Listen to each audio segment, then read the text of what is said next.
au pied de la cathédrale Saint-Siffrein à Carpentras pour le festival Musique aux étoiles. Aujourd'hui, c'est une rencontre avec une soliste que l'on connaît bien, Cordélia Palme. Bonjour Cordélia. Bonjour. Merci d'avoir accepté cette interview. C'est vrai que l'on vous écoute souvent. Malheureusement, on ne vous voit pas forcément, mais on vous écoute souvent lors de vos concerts, puisque vous intégrez l'orchestre régional Avignon-Provence. Aujourd'hui, vous êtes à Carpentras, au festival Musique aux étoiles, en qualité de soliste. Quelles œuvres allez-vous interpréter pour ce festival de musique de chambre ? Là, hier soir, on était en quatuor, en quintette avec piano et tout ça. Et ce soir, on est surtout piano-violon et accompagné aussi de René Benedetti qui est au violoncelle. On va interpréter déjà avec Françoise, la pianiste, la légende de Wieniawski. On joue un mouvement de la sonate de Strauss, on joue un petit peu du Kreisler et on a justement le trio de Dvorak. Piano, violoncelle et violon. Voilà. Alors, quel est le public à votre sens lorsque vous faites des concerts en plein air ? Quel est le public qui vient vous écouter ? C'est surtout les gens qui me connaissent déjà de l'Opéra d'Avignon, de l'Orchestre d'Avignon. Et aussi, je pense en été, c'est excellent de faire des concerts comme ça en extérieur parce qu'il y a quand même beaucoup de touristes, il y a beaucoup de gens qui passent et tout ça. Et il y a énormément de mélomanes qui viennent un petit peu aussi d'autres pays, qui s'arrêtent comme ça, qui s'assoient. Et comme c'est des concerts gratuits, c'est vrai, il y a énormément de monde. Et c'est vrai, on est une grande famille finalement ici. Ça fait la 6e année aussi, c'est vrai, on fait ce festival. Et c'est une grande famille, on a envie de faire de la musique ensemble. Et le public, il est très très chaleureux, ici à Carpentras, voilà. Vous le ressentez ? Oui, absolument. C'est vrai, quand je viens à Carpentras, de temps en temps me balader, on me reconnaît dans la rue et tout ça. Déjà à Avignon, mais ici c'est rigolo, on a rencontré quelqu'un et nous dit « Ah, je vous connais, je vous ai entendu l'année dernière ». On me dit « Voilà, on remet ça cette année ». Du coup, on se retrouve une fois par an ici à Carpentras, sur la place Saint-Siffrein. Alors comme je le disais, on vous écoute souvent puisque par rapport à l'orchestre régional d'Avignon, à l'opéra, puisque vous accompagnez, l'orchestre accompagne souvent des opéras qui sont représentés. Il y a également des concerts uniquement pour l'orchestre avec des chefs invités et des solistes invités. Quelle est la sensation que vous avez lorsque vous êtes dans la fosse et lorsque vous êtes là vraiment en proximité avec le public ? Quelles sont les émotions que vous ressentez ? Beaucoup d'émotions. C'est pas la même quand on joue en soliste. Même quand je joue avec notre orchestre en soliste, c'est exceptionnel parce que j'ai tout l'orchestre. C'est vrai, on a une très très bonne ambiance à l'orchestre. Alors c'est vrai, quand on peut jouer et se produire autant que soliste avec cet orchestre, c'était ce que je viens de faire le 6 juin. C'était un grand plaisir parce qu'il y avait une émotion particulière, parce qu'il y avait tout le monde qui était vraiment derrière moi et c'était exceptionnel.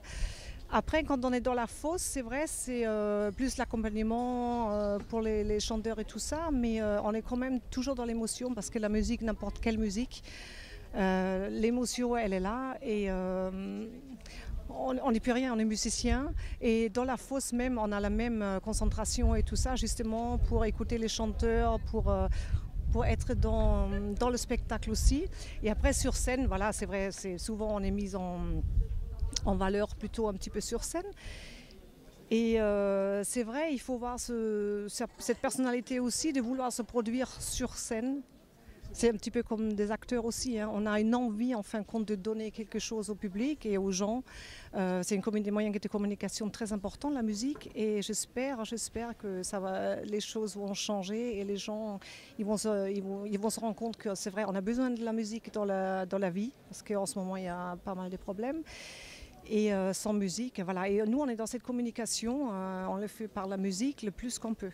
Voilà, ça soit à l'Opéra d'Avignon, concert symphonique qu'on donne en extérieur, on va attaquer maintenant aussi avec l'Orchestre d'Avignon. On fait une petite tournée extérieure dans le festival en dehors d'Avignon. Et on est systématiquement dans la communication musicale, je dirais, où les gens ils captent, ça va du cœur au cœur en fin de compte. Est-ce que vous aimez être sur scène ? J'adore, oui. C'est vraiment mon souhait, c'est vraiment de faire plus de concerts en soliste. J'aime, c'est vrai, je suis sur scène depuis j'étais toute petite. Alors du coup, c'est vrai, ça ça m'est resté et je me sens vraiment très très très bien en tant que soliste. Oui, parce que vous avez baigné en fait dès votre plus jeune enfance dans le violon. Pourquoi le violon? Qu'est-ce qui vous a attiré chez cet instrument-là? Est-ce qu'on vous l'a mis dans les mains ou est-ce que vous avez été attiré par cet instrument de musique qui est fabuleux? Oui, oui, c'était moi. J'ai appris. Alors mon père, c'est vrai, il était directeur de l'école de musique et musicologue. Et il y avait des élèves qui venaient aussi pour des cours. Hein. Et alors j'ai baigné dans la... Voilà, il donnait des cours de violon, piano, violoncelle et alto. Il y avait ma mère aussi qui était professeure de violoncelle. Du coup, mais moi c'était le violon. À 2 ans, pardon, excusez-moi, j'ai pris le violon. Et je l'ai traîné derrière moi, je l'ai caché en dessous de mon lit, sans la boîte et tout ça. Et j'écoutais aux portes de la salle où mon père y donnait des cours et je reproduisais la même chose, en fin de compte, ce que j'entendais. Alors du coup, c'est vrai, j'ai tout fait à l'oreille, toute petite. Et après, c'était une très bonne... Mon père était super pédagogue après, il a su vraiment bien me guider. On avait beaucoup travaillé. Mais non, c'est moi, j'ai demandé de faire du violon parce que j'entendais ça et j'ai vraiment l'impression que je suis née pour ça. C'est vraiment une passion et je ne me verrais pas faire autre chose ou de vivre sans mon violon ou sans mon métier autant que super soliste à l'Orchestre d'Avignon que j'adore. J'adore cet orchestre, j'adore mes collègues parce qu'on a vraiment une ambiance particulière dans cet orchestre et je suis très fière aussi d'y être, voilà, de faire partie. Voilà. Alors qu'est-ce qui vous porte justement dans cet orchestre ? Cette ambiance-là, qui est quand même très familier, je ne sais pas, familiale. Excusez-moi, je suis allemande, alors de temps en temps, il y a des...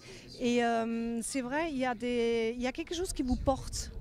Quand vous jouez en soliste surtout, hein, quand vous avez des collègues derrière et tout le monde est là, ça vous porte. C'est énorme. Et après, vous avez le public en face. Du coup, vous baignez dans vous sentez bien. Et vous vous sentez prêt de faire vraiment des grandes choses. Vous êtes tranquille, vous êtes en confiance. Et ce qui était le cas le 6 juin. Et même quand je suis à mon poste de super soliste, on a une très très bonne ambiance. Il y a des clins d'œil, on se fait des clins d'œil et tout ça. Il y a des sourires et tout ça. Et moi, je trouve ça très très important. C'est un orchestre que vous connaissez, enfin qui fait partie de vous parce que vous l'avez intégré il y a de nombreuses années. J'ai lu 1982, quelque chose comme ça. C'est très très beaucoup. C'est beaucoup. Et je suis restée très très fidèle à cet orchestre malgré tous les soucis qu'on a eus. Tout le monde est resté très très fidèle. Et je pense que maintenant, c'est vrai, on a passé le pire, je crois. Et on est très très contents et j'espère que ça va durer, ça va vraiment durer. J'espère avec tous les concerts. Maintenant, on fait de plus de concerts en symphonique et j'espère, je croise le doigt pour qu'on tient bon quoi. On vous sent vraiment passionnée, Cordélia. C'est vraiment très très magique cette passion qui dégage de vous. Donc ça veut dire que voilà, ça fait plus de 32 ans que vous êtes à l'orchestre. Comment êtes-vous arrivée Donc vous étiez vraiment une jeune musicienne quand vous avez intégré cet orchestre. Comment êtes-vous arrivée à Avignon puisque vous êtes née en Allemagne, vous avez fait vos études en Allemagne. Comment êtes-vous arrivée en Provence et notamment à l'orchestre d'Avignon ? Oui, alors c'est un parcours un petit peu, c'était le hasard. En fin de compte, j'étais en Allemagne et je faisais mes études. Je suis partie à New York à la Juilliard School après. Et une fois les études terminées à la Juilliard School, je suis rentrée en Allemagne en fin de compte. Ma sœur qui est violoniste aussi. Et j'étais un petit peu ou de faire une carrière, passer des concours internationaux, ou alors de passer des concours d'orchestre. Mais c'était plutôt... passer des concours internationaux, c'est vrai, parce que c'est en rentrant des États-Unis, des études comme ça, on a envie finalement de faire une carrière. Et en fin de compte, c'est ma sœur qui m'a proposé, parce qu'elle avait entendu justement ce poste, un poste à Avignon, parce que je suis arrivée d'abord au temps supplémentaire, et après par la suite je suis restée, parce qu'il fallait des violonistes. Et elle m'a dit, tu ne veux pas venir à Avignon? Moi, en rentrant de New York, en passant par l'Allemagne, j'ai déjà regardé où était vraiment Avignon.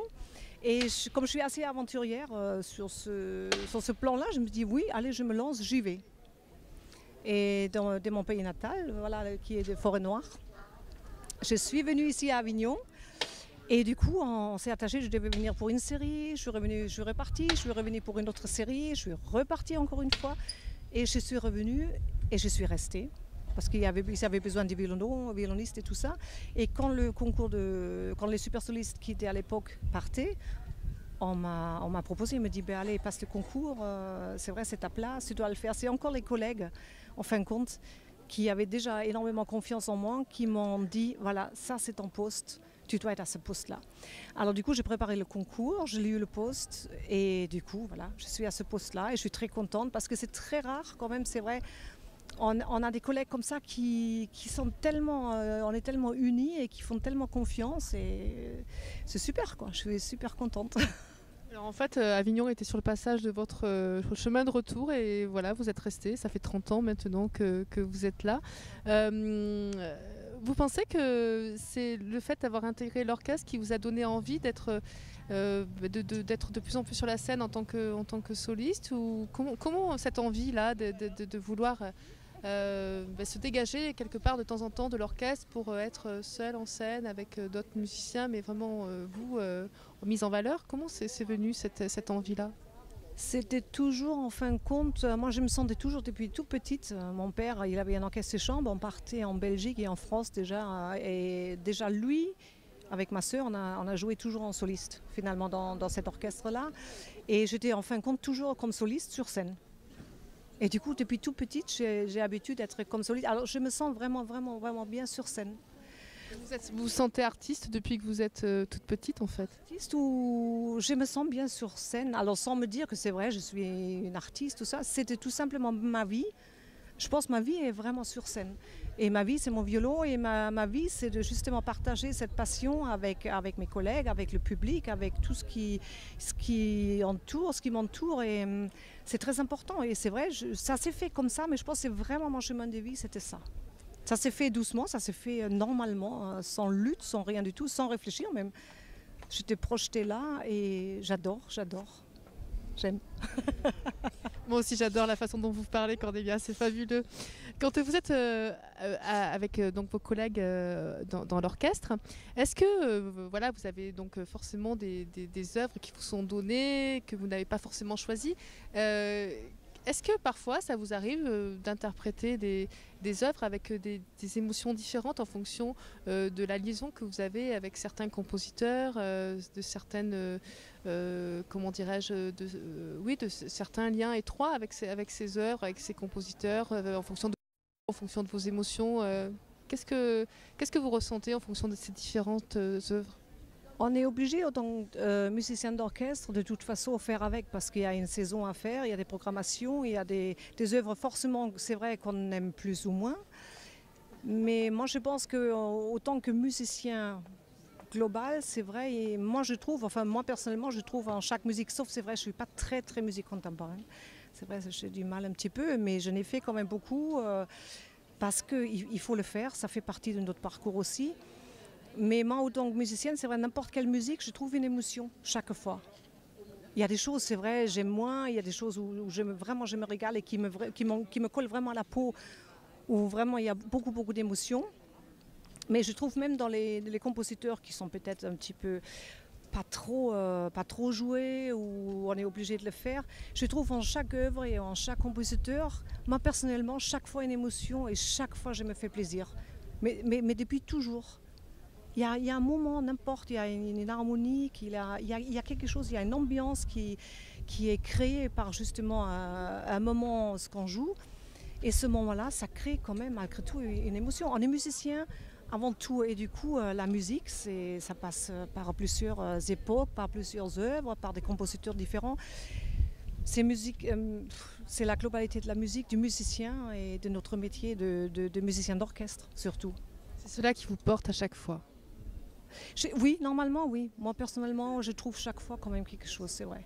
Parce que je trouve que c'est dommage de se confronter à des choses et pas essayer de savoir s'il y a toujours quelque chose. Qu'on trouve une émotion, qu'on trouve quelque chose. À partir du moment qu'il y a une musique, il y a une émotion, je pense. Vraiment. Alors, lorsque vous êtes à l'orchestre, Cordélia, vous êtes premier violon, donc vous êtes proche du chef d'orchestre à chaque fois, c'est un directeur musical différent. Est-ce que à chaque fois vous ressentez différemment ou est-ce que c'est toujours la même osmose qui se propage dans la fosse en fonction du directeur musical qui dirige l'orchestre? Oui, ça varie beaucoup. De chef en chef, c'est vrai, des directeurs artistiques, c'est vrai, ça varie beaucoup par Déjà par l'œuvre qu'on joue, par le travail qu'il fait avec nous, c'est vrai, je veux dire, il y a des choses plus ou moins qui se dégagent, plus d'affinité, moins d'affinité, plus de, je sais pas moi, professionnalisme, ou alors c'est chaque fois un autre travail, mais c'est ça aussi qui est très très intéressant, hein. Avec Samuel, avec notre chef permanent, on a des très très très bons contacts. C'est vrai, on est même presque amis, parce que c'est vrai, il faut toujours faire attention. C'est quand même pas dit hiérarchique, mais c'est vrai, ça se passe vraiment bien. Et quand il y a des chefs invités, c'est vrai, on aime beaucoup aussi, parce que finalement, chaque chef, il laisse quand même un petit package, je dirais, qui fait chaque fois quand même évoluer l'orchestre. Et on reste toujours, voilà, normalement c'est toujours très intéressant quand il y a quelqu'un qui vient d'extérieur. Je pense qu'on a besoin aussi pour le changement, justement, il y a une autre sonorité qui peut, selon le chef, l'orchestre sonne différemment, il crée un son avec le travail qu'il fait, il peut créer un autre son de l'orchestre. Quels sont vos projets, Cordélia? Alors mes projets, c'est... Être sur scène en tant que soliste.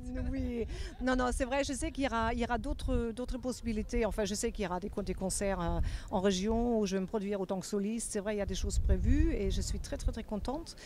Et mes projets, c'est surtout que l'orchestre d'Avignon dure. Et c'est vrai que toute la musique, enfin, là, ce qui se passe en ce moment, que chaque musicien met le sien pour point de vue culture. Ça baisse pas, parce que là c'est très très très grave. Et mes projets à moi, c'est vrai, c'est de défendre au mieux ce métier-là, parce que c'est vrai, on est vraiment en danger. Et c'est mon plus grand souhait, et je pense que chaque musicien devait donner ça. Et sinon, les projets, c'est voilà, que l'Orchestre d'Avignon progresse chaque fois, chaque saison et tout ça, qu'on fasse des concerts de plus en plus intéressants, des déplacements, des tournées. Et depuis Philippe Riso est arrivé, on est quand même allé en Corée, on est allé en Inde, et c'est un grand progrès pour l'orchestre. Et j'espère qu'on va rester et je pense qu'on est dans ces profils-là, ce qui fait aussi que l'orchestre est très très uni. Et on a compris, finalement, on est sorti un tout petit peu de sous ces difficultés qui nous ont un petit peu abasourdis pendant presque, oh là là, comment on peut dire, 25 ans, 26 ans. C'était très très dur, hein, parce qu'être sur scène, de faire son travail sur scène en tant que musicien, avec toutes les choses qu'on avait dans la tête, il fallait gérer, ou alors, parce que c'était très très chaud, hein, 2 fois pour l'Orchestre d'Avignon. Là, on est plus en paix. Alors le projet, que l'orchestre continue comme ça, dans cette progression-là, et voilà. Et après, faire plein de concerts avec eux, plein de concerts en extérieur, en musique des chambres surtout aussi, je tiens énormément. C'est très important pour un musicien d'orchestre ou pour un musicien en général de faire du musique de chambre. Ça veut dire l'échange avec les autres instruments, avec les autres personnes, c'est le plus important. Faire la musique tout seul, c'est pas le but. C'est tous ensemble. Merci beaucoup, Cordélia. Je vous libère parce que le public arrive à grands pas. Vous écoutez. Bon concert et à très bientôt. Merci. Oui, merci beaucoup à vous. Bonne soirée. Merci.